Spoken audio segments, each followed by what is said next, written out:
C'est bon, hein? C'est bon, hein?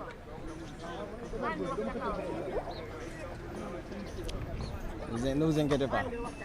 J'ai l'habitude. Présentez-vous d'abord. Mbaye Ngom, mandataire Serigne Mboup. Baax na, c'est bon pour tout le monde.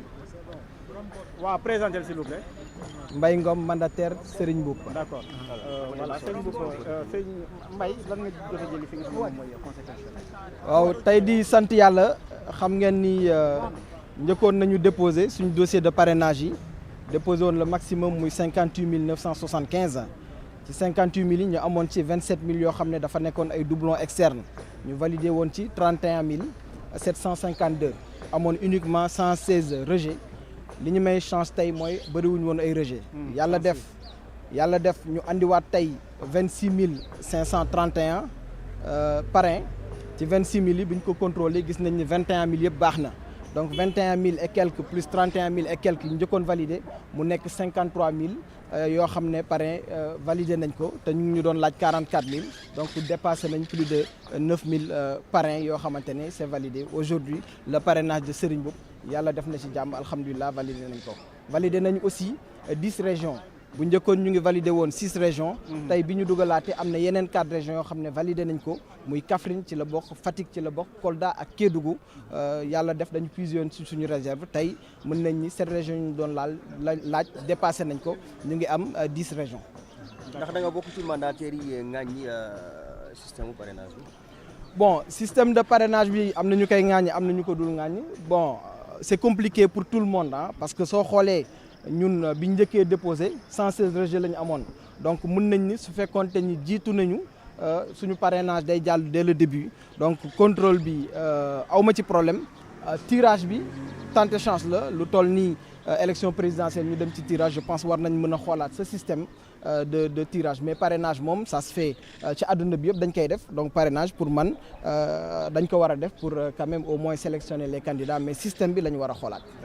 fichier bi nag loo ci wax. bon fichier bi mënu ma ci wax lu bëri comme wax naa leen man 116 rejet kese laa am donc ça veut dire que man parrain yi ma dugal ñu ngi ci fichier bi baax na. ci deuxième bi aussi bi ñu dugalaate ci 26 000 yi ñu ngi am 1900 rejets du ma ne nekkuñ ci fichier bi mën na nekk des erreurs d'écriture non on est toujours de bonne foi mën na nekk erreur d'écriture mais bon man personnellement mënu ma wax ci fichier bi parce que gisuma ci problème à mon niveau. alors gis nañ que ni am nañ yenn mandataires yu génne au niveau du conseil constitutionnel. am na xarit xool ci anam ba nga xam ne traité nañ leen ko foofu. alors en tant que mandataire ñaar yoon yi nga jaar biir foofu. ba nga génne tey ban anam nga mën a jàngatee taxawaay waa conseil constitutionnel ni ki tey jii. bon très honnêtement man li ma ci gis wax dëgg yàlla gisuma ci souci particulier di féliciter tout d'abord les gendarmes yi nga xam ne ñoo fi nekk ils sont très ouverts accueillants di jàppale nit ñi au niveau de la commission aussi man en tout cas man personnellement traité nañ ma ci traitement bu baax te gisuma fa ci li ma fekkee bokk gisuma fa benn traitement ñoom dañ nekk di def seen liggéey commission la bokkuñu sax fu ñu nekkee man boog personnellement gisuma ci benn problème. Résumez-le en français. Ce matin, 58 975. Sur le parrainage déposé, nous avions validé en première phase 31 752. Et sur les 31 752, il y avait, sur les 58 000 déposés, il n'y avait que 116 rejets et 27 107 doublons. Aujourd'hui, nous avons déposé 26 531 nouveaux parrainages pour pouvoir régulariser ces doublons. Et Dieu a fait qu'on a validé les 21 000 parrainages et quelques. Ajouté aux 31 000 premiers, ça nous fait 53 000 parrains qui sont validés. Pour nous, c'est une bonne chose, c'est une excellente chose. D'autre côté aussi, nous avons validé 10 régions. En premier lieu, nous avions déjà validé 6 régions. Et cette fois-ci, il y en a 4 qui s'y rajoutent, à savoir Kaffrine, Kédougou, Kolda, mais aussi Kaffrine, Kédougou, Kolda, et j'ai oublié la 10e région. Et que pensez-vous du système de parrainage? Et Fatick, ouais.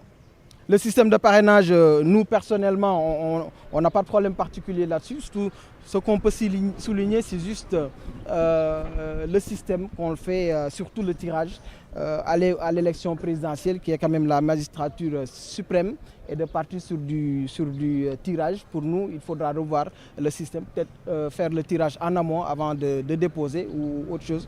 Mais je pense que le système à revoir. Maintenir le parrainage, mais revoir le système. Merci beaucoup. Très bien. Merci beaucoup. Mbaye Ngom nekk mandataire ki nga xam ni moom moo di Serigne Mboup kon moom aussi tamit jàll na li nga xam ni moom mooy état bu parrainage bi kon mën nañu wax ni si subaak léegi benn candidat à la candidature rek la ñu rëkkaleegun mu nekk ki nga xam ni moom moo di maître El Hadji Ousseynou Diouf Rose Wardini dafa daal di jàll ki nga xam ni moom moo ci toppoon di Idrissa Seck dafa daal di jàll kii di Serigne Mboup daal di nay jàll Aliou Mamadou Dia bu Pire jàll na li nga xam ne mooy état bu parrainage.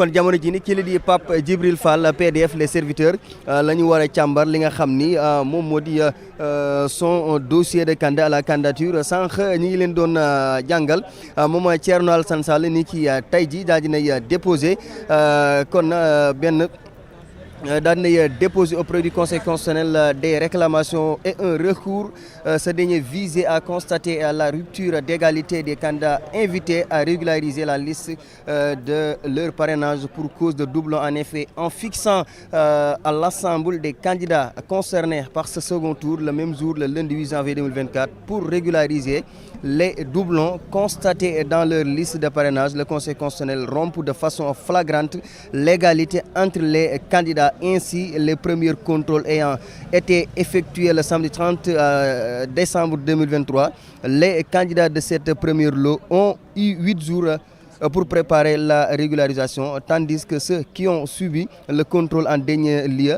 le vendredi 4 janvier 2024 ne disposaient que de 3 jours. Ci li nga xam ne jotagul naa ko lire moom muy wax ni daal dinay Thierno Alassane Sall moom daal dinay déposé fii la ci wetu conseil constitutionnel yenn ci ay réclamations ndax dafa gis ni le fait que ñu boole candidat yi yàlla second tour yëpp ci benn bis.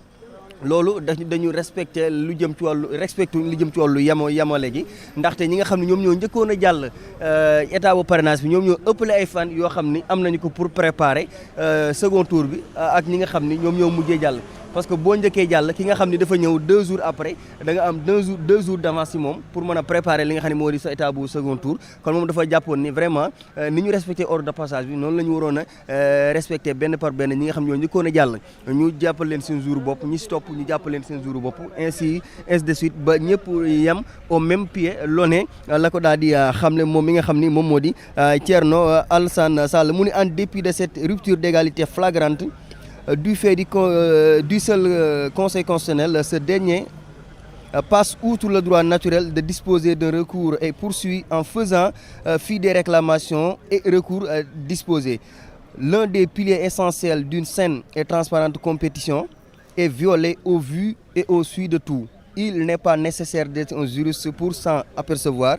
C'est par de tels actes que l'opinion juge le Conseil constitutionnel et les charges qui le composent. moom nag jàpp na ne vraiment li nga xam ni jot na fi am mu nekk loo xam ni ñàkk a yemale gu ci am gu jéggi dayo la jëru sax nga nekk juriste ak yu ni mel pour xam ko mais boo xoolee ak say gët rek di nga xam ni lii ak ñàkk a yemaloo am na ci moo tax Sénégalais di am yenn gët yi yenn xoolee ni ci ñi nga xam ni ñoom ñoo di waa Conseil constitutionnel ak 7 charges yi nga xam ni ñoom ñoo ko composé. Mouni ces juges exposent le Sénégal en donnant à voir à tout que les principes les plus élémentaires du droit n'ont aucune considération à leurs yeux, car si on ne peut s'en remettre à la justice. L'ultime recours, les institutions elles-mêmes sont menacées comme le démontrent les derniers événements violents dans notre pays. Yàlla na ci Yàlla musalaat moom mu jàpp ni lii nag en tout cas dafay exposer Sénégal da koy dugal ci mën na ko dugal ci moment yoo xamante ni si nii moment yu jéggi daayu la mi ngi fàttali sax événement yi fi xam ne jotoon na fi